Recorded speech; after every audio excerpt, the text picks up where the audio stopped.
In the last video, we generated a new React project by using the Create React App command line tool. In this video, I want to continue by doing a quick overview of some of the different project files and folders that were generated by that tool.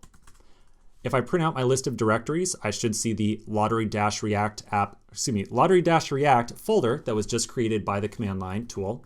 I'm going to change into that, and then I'll start up my code editor inside of this directory. All right, so here is my code editor, and we're going to take a look at some of the different project files and folders that were created inside of here. You'll notice two folders right away, the public directory and the src directory. In the public directory, there's only one file that we're going to care about for the purposes of this application, and that is the index.html file. This is the root HTML document that is going to be loaded up anytime someone attempts to visit our application. We won't do too much inside this file, but I do want you to know that it exists. Inside the src directory, you'll see a collection of JavaScript files and CSS files as well.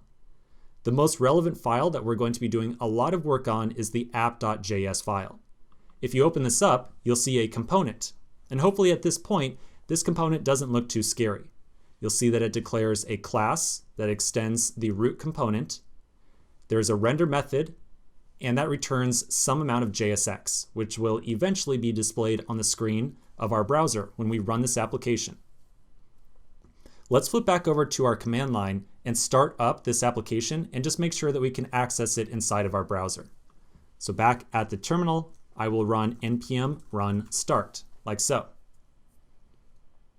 After a moment or two, you'll see a message appear on the screen that says starting the development server, and then your web browser will automatically kick up and open a new tab at localhost 3000.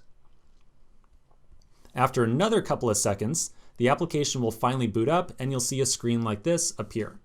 So this is the app.js component that we were just looking at a moment ago inside of our code editor.